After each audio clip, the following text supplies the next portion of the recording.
building faith together, piece by piece, story by story. Welcome to the Faith in Pieces podcast. Welcome back to the Faith in Pieces podcast through Mosaic UMC. I'm Pastor Schuler. This is Pastor Whitney, and we are so glad to begin continuing in this series, Made Well. So far in this series, we've talked about why our wellness matters to God. We talked with Colin Powell last week about spiritual wellness, and so today we're going to be talking about a new type of wellness. So today we're going to talk about mental wellness and what that means, and we're going to continue the conversation about it being part of this holistic idea of wellness, that to be well, we need to take care of all of the different aspects of our lives and all the different aspects of our being. And one thing about mental wellness is it's not a fixed state. It's not something that you get into once and you're into it always. It's an ongoing process that requires our attention. And so we're going to focus on that today, on what it means to really pay attention to our mental wellness for ourselves, for our relationships around us. Yeah. And so we've been interviewing people for this series. We're going to continue to do that today. So our featured conversation today will be with Lannie Cox, who is a therapist through Hope, which is one of our mission partners, and we hope you enjoy.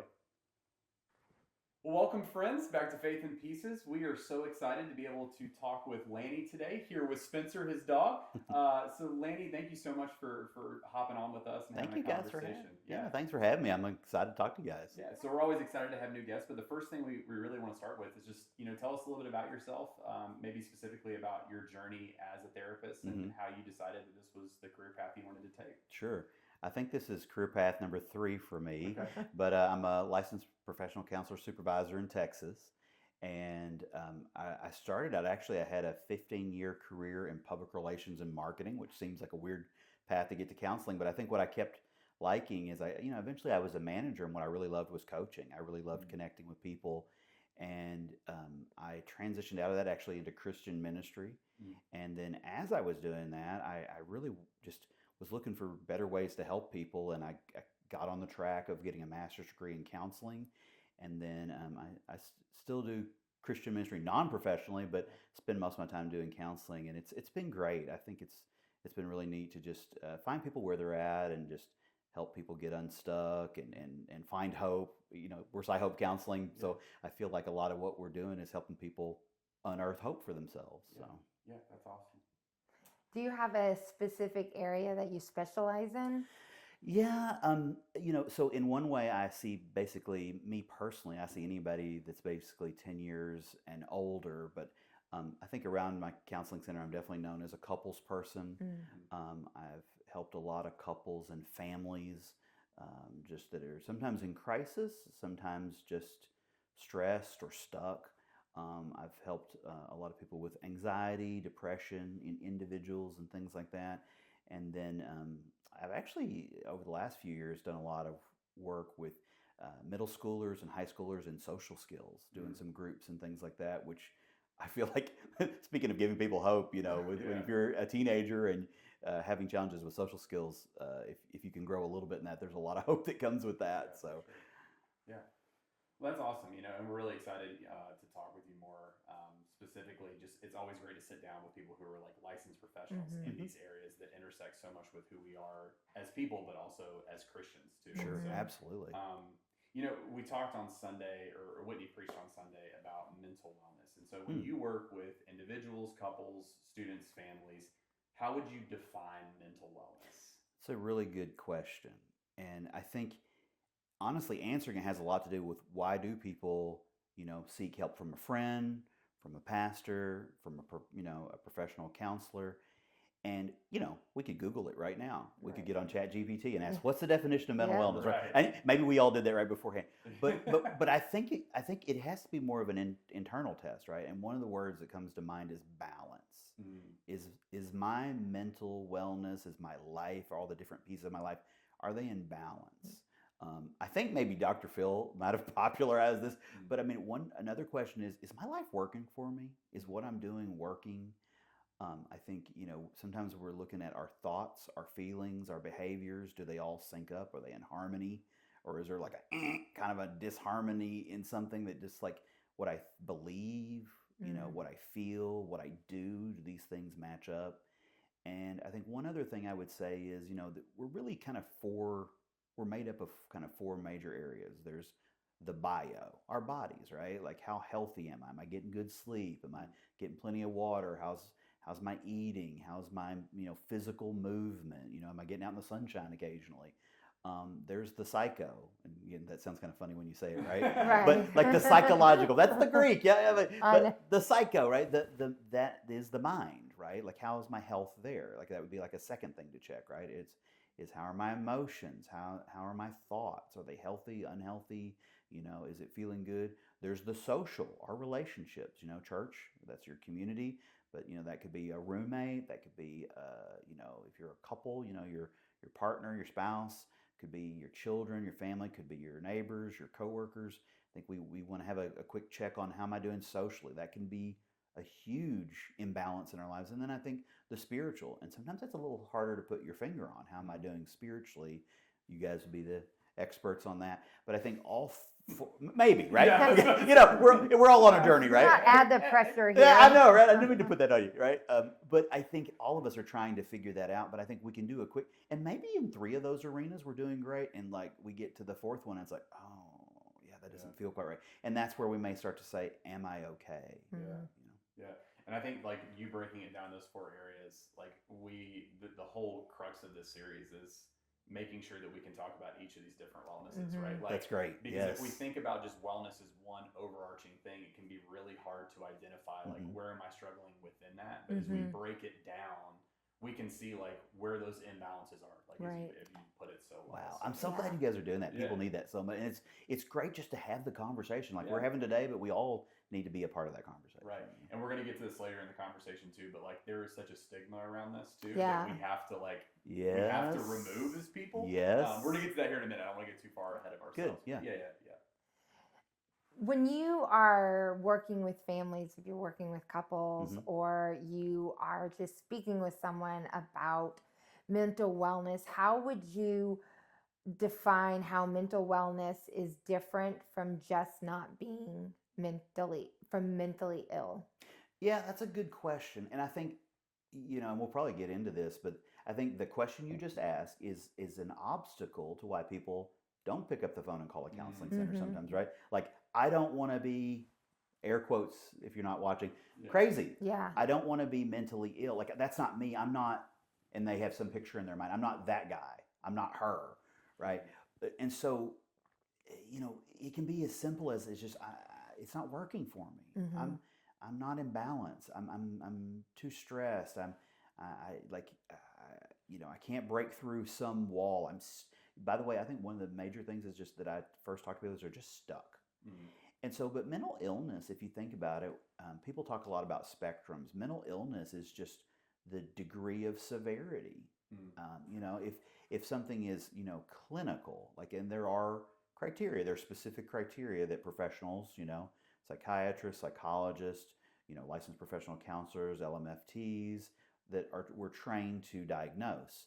But if you think about it, it's just a matter of degree, right?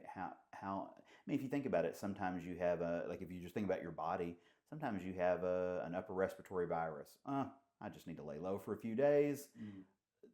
Some conditions you need to go to the doctor. So I think that's even a matter of degree. I'm ill, but something's off. I'm out of balance. But I need, some require, more levels of training, more levels of unpacking. To me, that's the major difference. But, we're all humans. We're all going through things. And, some things are more intractable, right? They're more stuck than other things. But again, I think a lot of that is, there are diagnostic criteria, but a lot of it's a matter of degree. It's a matter of frequency. How pervasive is it? But honestly, I think the longer I work with people professionally, sometimes I think sometimes a label is very helpful. Okay, we put a label on this. We know what we're doing. We know what we're treating. Sometimes, for the person in front of you, the label's not as important. Like, I just want to be well. I want to feel better. I want to be in balance. I want to be healthy in these areas. We do or don't have to call it anything. And sometimes I think my approach is I tend to be slow on the labels, if that's what's needed. And again, as a clinician, I'm always thinking about, not doing any harm. Obviously, sometimes a label could do harm. Sometimes a label is exactly what's needed. So just trying to balance that sort of professional, clinical lens with the human lens. Yeah. So, In your everyday work, like what are some of the biggest challenges that you see people face today with mental wellness? hmm hmm I think, you know, we love our phones, right? But the rise of the like button and the camera facing back at us, right? And the invitation to compare, right? It's new. I mean, obviously, I mean, I guess if you go back far enough, people were painting portraits of people, right? And you could make it a really good, but it was really hard to share it, right? You have to go to the Louvre to see that, right? But I think that has created some new challenges. Like we're still adapting to how, and there's definitely a lot of research that shows, about 2010 there was a precipitous rise in anxiety and depression, especially among young people, especially among young women, and well, really guys too. It's just it manifests in two very distinct ways. But I think we're grappling with that. Not as just young people, of course, all of us are. I think parenting in that dynamic. I know the CFISD is doing a parent night in November, and it's about parenting in the digital age, right? We're all grappling with some of that. I think shame, and I think definitely as we're talking here in a Christian religious context, but the whole world sometimes it can be a shame factory. So that has a lot of things. I think sorting out trust, sorting out expectations. I'm thinking of like the general things that lead to what we start maybe call conditions, traumatic things that happen to people that have been buried. But all these things, lead to, anxiety, depression, stress, insomnia, relationship challenges, even health kind of somatic challenges. So those are some of the, I think, big ones. Yeah. And like it made me think about something that this is not like a paid partnership or a sponsorship. We don't have this, but like Yeah, of course. I've seen so many ads for this. And I finally bought one. There's this thing now called Brick for your phone, where it's like a magnet that you can put somewhere in your house where you can tap your phone to it, and whenever you turn on the Brick, it blocks social media apps for until you go back to the Brick to unlock it. And I bought one, and it's been very, very helpful for me. But it made me recognize in that process, like, how accessible these apps are just to click on. Like, not in a moment where you want to know how a friend's doing, but like maybe you're just bored, and then you get on social media, and all that shame and comparison comes in. It's like a natural, you don't go there looking for that, but it just ends up happening with the accessibility you have on your phone. So like when you started that by talking about the like button, I was like, totally get that. And this is the whole reason our son is 12 and he doesn't have a cell phone. Like he doesn't have it, and I will hold that ground as long as possible, because it's just unreal what they have access to, and these kids can get through any blocker on any internet. Oh my gosh, the first week of school, they have all figured it out. It is unreal what. I don't know how they do it. Yes. Well, I had a family session in the last week, and the parents were talking about the restrictions and the things that they put on the phone, and they said it took us. They talked about how much time it took them to set it up, and how little time it took for their child to undo it. And listen, there's a lot of. I mean, there's someone who wrote a book not too many years ago called The Anxious Generation. It's getting exactly what you're talking about, and talking about restricting phones, just to flip phones until you're 14. Don't let social media happen until you're 16. Get phones out of schools, which Texas has done. We'll see how that experiment works. And then get people interacting with each other. Get children hanging out with each other without some supervision. Like, let them have to work out their relationships IRL, as they say, in real life, right? So there's a lot, like what you're saying, Whitney, is exactly right. There's a lot going on in that area, and I think that contributes. Listen, nothing's new under the sun, but these things are like they're like force increasers, right? They create. I think it's increasing some of the same things we've all been experiencing with a new magnitude that we're not used to. Right. So Yeah, and as a parent of a 3-year-old, and I mean, Joel's standing behind the camera, but as a parent of a 4-year-old, can't wait to see what is Oh around my whenever gosh. they turn Sure. teenagers, right? Oh my Sure, gosh. absolutely. It's crazy. Yeah, absolutely. It's crazy. Mhm. But how these patterns of unhealthy thinking, like shame, Mhm. stress, comparison, Mhm. how do those, from your standpoint as a counselor, keep us stuck in life? Mhm. How can those ways of thinking do that? Well, so each one of those things that you just said, those three you said, manifest in different ways. Stress. We only have so many slots to hold things, right? Like, I don't know about you guys, but like if I ever like go to Costco or the grocery store, I try to carry everything all at once. I mean, I've got like a 24 pack of waters balanced on my head. I've got every bag on each arm. And then somebody goes, oh, can you take one more thing? That's exactly what the moment of stress is. I don't have a slot for another thing. So that can cause us anxiety. It can cause us, physical manifestations. We can get in the fight or flight mode. So that can create just even stress about stress. I'm so stressed about how I feel. Shame shuts us up. Shame makes us retreat. It makes us hide. I don't want to be seen, right? You know, you think from a Christian, I mean, it's like it's Adam and Eve in the garden, right? Let's go hide. Let's not, we hear God walking in the garden, and it's like, just want to dip, right? I just want to be. I don't want to disappear. Shame shuts us up, and I think comparison is a thief. It steals our joy. It steals our happiness, right? Anybody who's ever bought the boat they've dreamed about and takes it out on the lake or on the bay or something, and then the bigger, better boat zips by you, the water splashes over you, and you're like, or you've got the latest RV, and you're like, you're so happy with it, and you pull it up, and then there's the custom model with all the slide outs next to you, and you're like, oh, or you go on vacation and you had a great time with your family, and then you see the beautiful people with their custom white teeth, and they look so happy, and like their vacation looks so much better and looks so easy and effortless for them. And so comparison sometimes, even though you might have even been sort of content or happy, just comparing can take everything away. Why is it so easy for that person? Why do they have it so easy? Why do they have so much money? Why is their house so much bigger? Why don't they have as many illnesses as we do?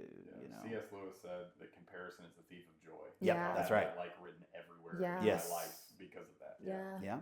No. And so I think, and that's why slowing down, having a space to think through it, become aware of even what's going on with us, and then realizing, how is this affecting me?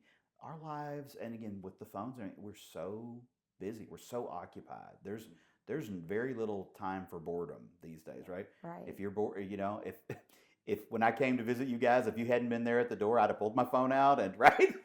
I would have been distracted until somebody, right? But fortunately, you guys saved me from that. You were so welcoming, and but you know what I'm saying? There's no moment of boredom anymore, right? And so that maybe we might lose a moment of reflection. Sometimes that's what I find in the counseling room. Sometimes I almost have to like almost encourage people. This is for you. You can be selfish. We're not going to get our phones out right now.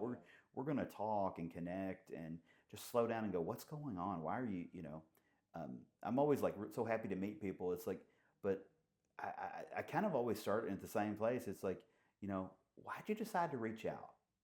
What, you know what I mean? Like, it's so nice to meet you. I'm really looking forward to connecting to you. What made you decide to reach out? And just what comes out next, right?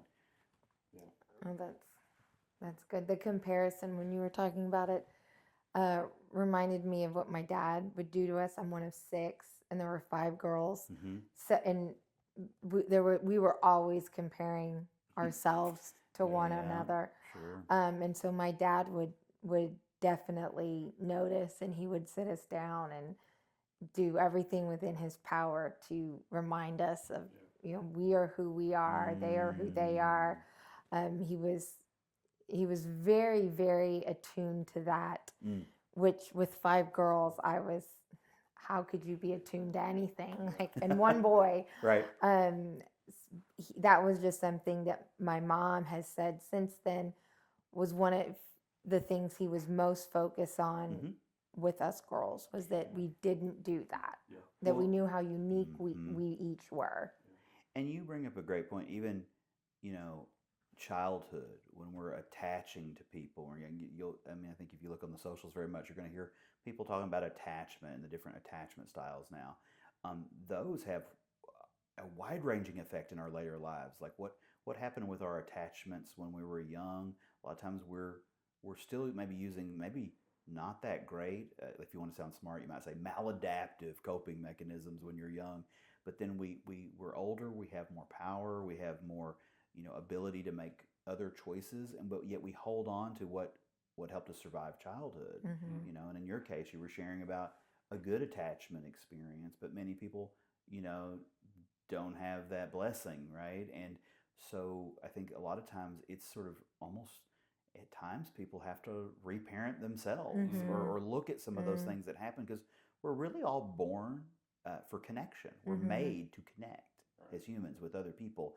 But then experiences happen, trauma, things in attachment, developmentally, and we rewire ourselves for protection.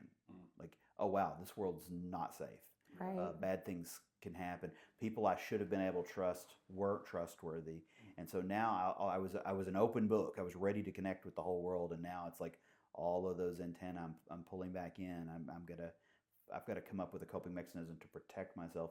And sometimes we have to really examine that and maybe keep some of those coping mechanisms. But also sometimes we almost have to say, hey, you got me here, but you won't get me where I'm going. So, those, and that takes, we got to be careful going back to those things. We don't want to re-traumatize people, though. So just, making sure that we've got our headlamps on, we've got a good guide, we know why we're going back there, so.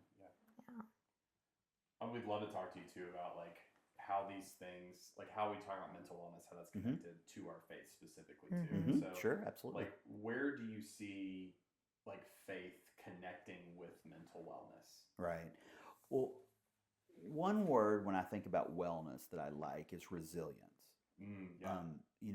And my little informal definition, I'm not sure what Google will tell you, but mine is, just the ability to bounce back when life's not fair. I've never had to convince anybody life's not fair.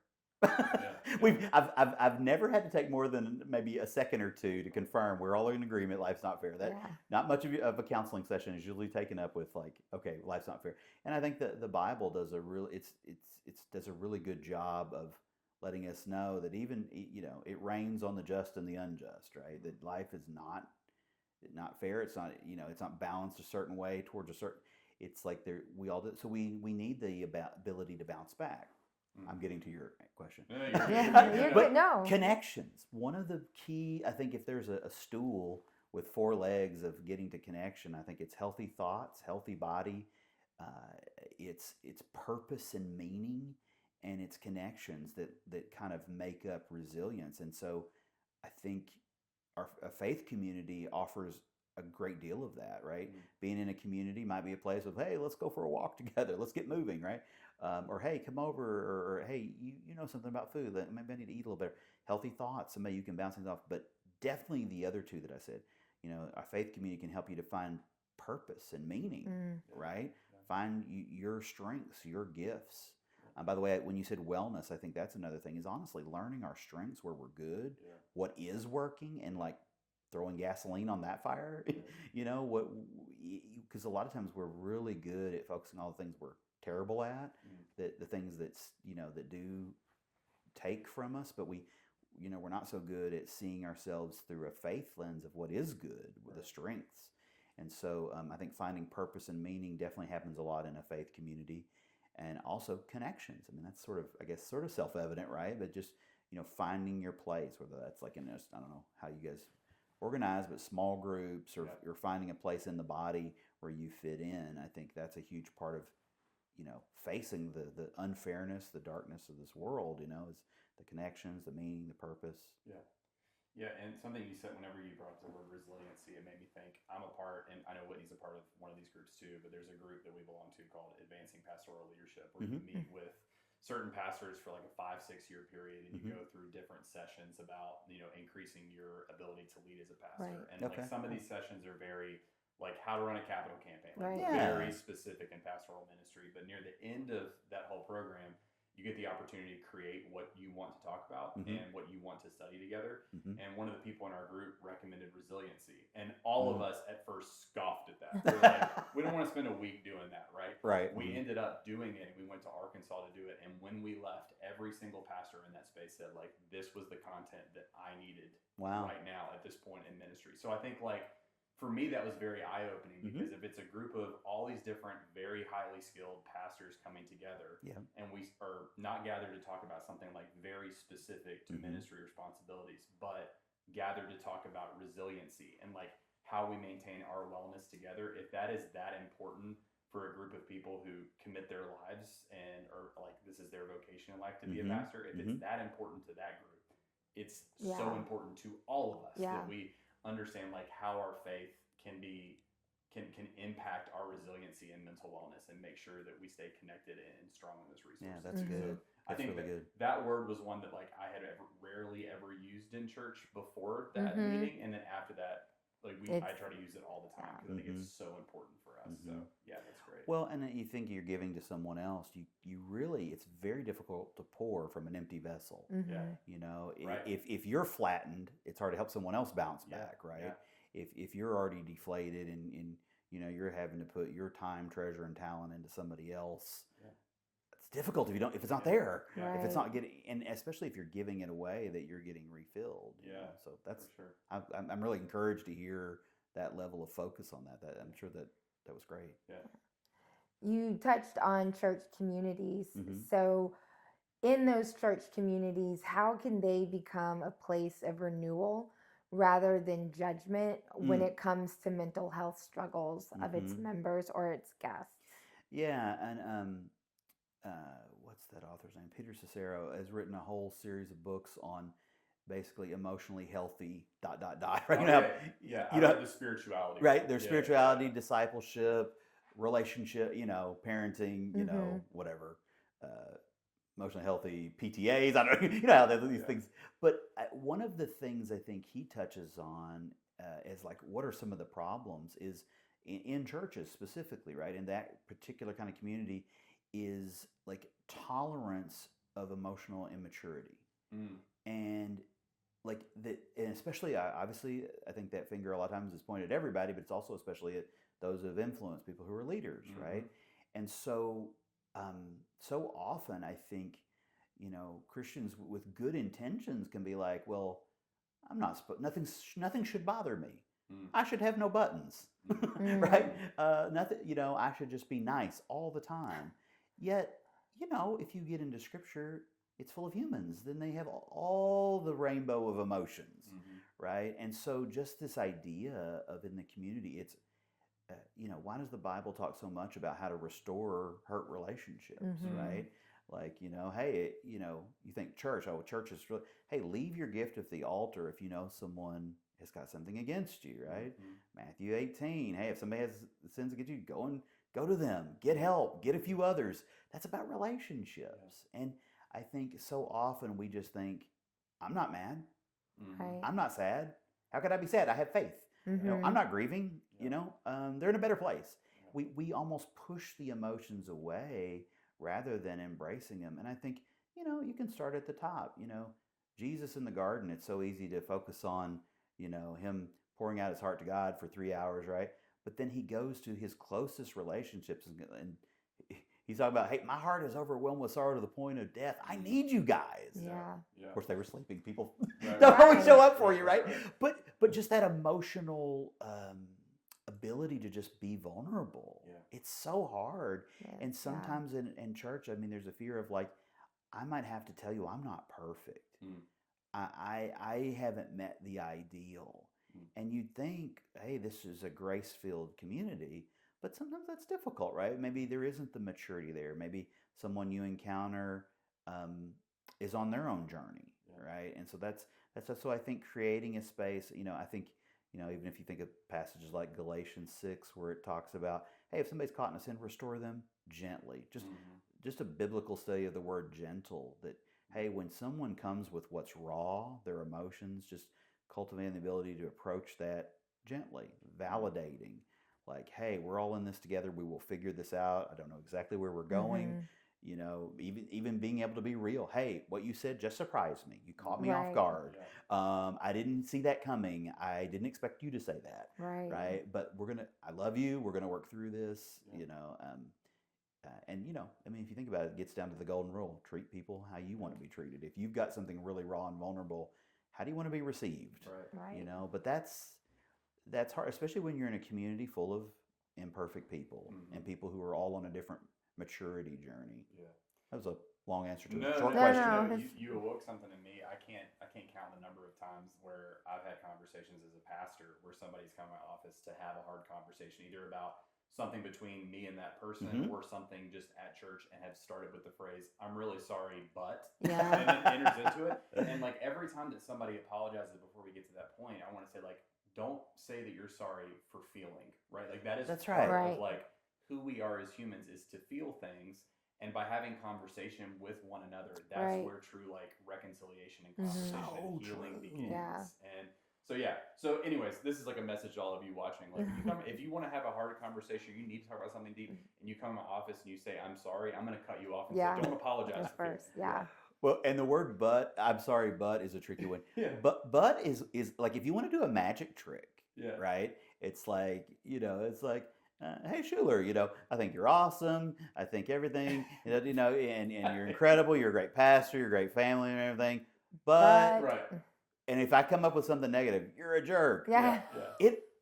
But the first list was longer, Yeah, right? yeah, There is yeah. something that happens if you say I'm sorry, but it Yeah. erases what comes before. It does. It's Yeah. a weird like language magic trick, Yeah. right? Yeah.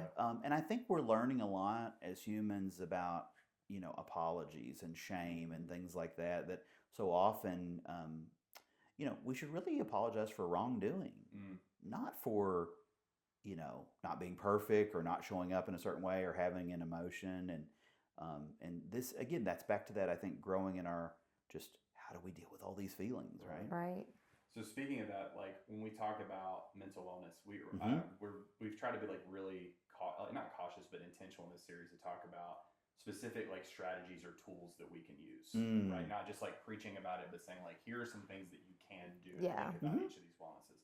So as we think about mental wellness, what are some tangible tools that people can use for their mental wellness, especially those who have like maybe never thought about it before? Right. And so, you know, it's like you want to be specific. You know, I mean, I think one thing is honestly becoming aware of what is going on with me, what's not working, right? If it's a relationship struggle, you know, you need to learn relationship answers, right? Like, what is a better way? You know, like if I want to share some, like you just said, like let's say somebody wants to come to you and they've got a problem with you and they want to bring it up and they start with that, I'm sorry. It's like, how do they share I'm feeling this versus criticizing, right? How do we accept what someone else's feels without becoming defensive? Like sometimes that's like what I just said. I mean, you might unpack that in a couple sessions, right? Right. But just learning, hey, I've got something I've got to share with you. I'm feeling some stuff. How do I do that without tearing you down, without criticizing you? You know, so that's that might be like, okay, is this a relationship? If it's a stress problem, if it's an anger problem, I mean, you know, are we going to tell people, hey, just calm down, right? Okay. That's kind of the joke, right? I'm sure there's a meme flying out right now about, you know, don't say calm down. But like, what do I do with that then? Like, how do I manage stress? How do I manage anger? You know, even the Bible says, in your anger, do not sin. I'm really encouraged. It says, don't get angry, right? It says, in your anger, don't sin. And it's like, and that's like differentiating between what I feel and what I do. Right. Yeah. And so I think a lot of times capturing the thought, because thoughts, this is like, here's CBT, cognitive behavioral therapy. I have to sound like, you know, I got a master's degree, right? But CBT is an approach. But if you break it down, thoughts lead to feelings. And once thoughts and feelings have a little baby, that leads to choices, behaviors, actions, right? And so getting at the thought level, what thoughts are leading to these feelings? Can I add a more healthy thought, right? If I think, oh, I always blow it. I always do this, right? It's like, do I always? Did I just do it once? Do I do it some of the time? Am I getting better at it? Can I fix it? Like just replacing that thought actually, because you can't just say don't feel that way. but sometimes the thought that leads to the feeling is something we can actually go in and take a look at and make a choice. And again, it can't be a thought you don't agree with. But then on the flip side too, it might actually be just the behaviors. Hey, I get angry, but when I get angry, I break things. When I get angry, I say things that hurt people. So maybe it's like finding that little space in between the thoughts and the feelings, because that space in between that is where all of our freedom and all of our power lives, right? Like, what if I could just be angry and make a different choice? And so sometimes it's something that simple as just slowing down long enough to really see it clearly and then finding the right approach. And so CBT is one way, we do that. I think sometimes it's, learning to just be more mindful, just to be able to slow down, to have a quiet time in your day.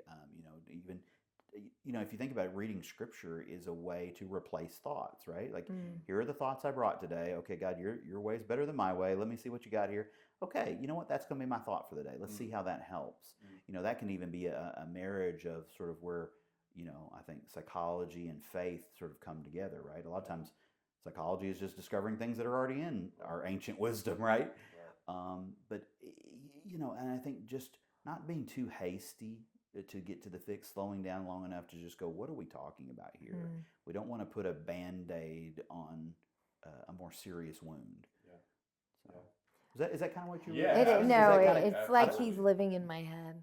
Like I'm one like, okay, we're just gonna fix it. Like we just need to immediately put a Band-Aid on it and we're gonna keep going. But my husband is the one who'll say, well, just don't think about it. Don't worry about it. It's okay. I was like, your brain and my brain do not work the same way at all. Right. And so I have done cognitive behavioral therapy before. Like it is very helpful. I think within that too, like curiosity, like inner curiosity is yes. really important. I think like what I heard a lot of what you say is like starting with the question of, okay, well, why? Yeah. Like, why am I feeling what I feel, and being very vulnerable in arriving to that answer of why. And it is very curious, and it makes you. It brings you to feelings, like lots of feelings, and sometimes they're the feelings that you have just shoved down to the spot you don't want them to find. You recognize that like the feelings that you have aren't related to the situation that just happened, but they're related to something maybe even months ago that you still haven't unpacked. Yeah. Right? Well, you guys, I love this word you just introduced into our conversation, curiosity. I think that is a cornerstone, a keystone, a key that unlocks emotional maturity, right? Instead of assuming I know everything, right? Assuming I'm Sherlock Holmes over here, I've already solved the mystery. I'm just waiting to bring it into. I'm waiting to point out you're the one, right? The butler did it. Rather that just being curious, like, instead of saying you did this, you did that, honestly, go to people with the word I'm puzzled, I'm perplexed. They're not all P words. But, I just feel like there's something, I don't know. I just feel like there's a funny feeling between us. Is there anything going on? Did something happen? Are we cool? But just instead of saying you did this, you did that, I know exactly why you did that. I know why, like even impugning someone's motives so often is tied up in conflict. But even of myself, why am I feeling this way? Why have I been so blunt? Why am I avoiding this? Right? Like, let's say you were happy at church and really giving, and suddenly you just start, dipping. You stop not attending. What's happening? And instead of someone, like you said, like with the church, right? Instead of someone coming in and going, hey, you didn't give, you didn't show up, you didn't, it's like curiosity. Hey, we've been missing you. What's going on? Curiosity. It's just, like I think you said it well, Schuler, like I think it's that internal but also relationally. Curiosity is just such a great, like if you almost picture yourself like maybe, this, like maybe it's bad timing, but like a good old reporter, maybe from like a movie from the 40s, right? You got your notepad out, like, okay, and then what happened? Tell me more. Right? And just postponing judgment.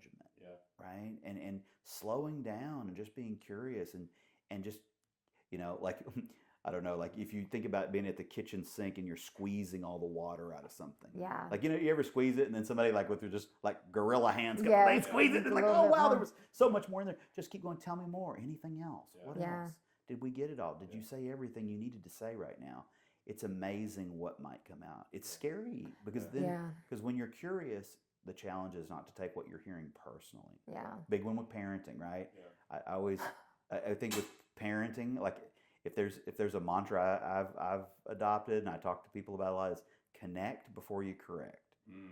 Listen for a while before you get to your parent. Every parent's got an agenda, right? Whether your child's 3, 4, whatever age, right? Like we've got an agenda, whether it's potty training or whatever, but connect first. But I can tell you, when you go to listen to your kids, especially as they get to be teenagers, they're going to tell you stuff you did not want to hear, and just being ready not to take it personally, Yeah.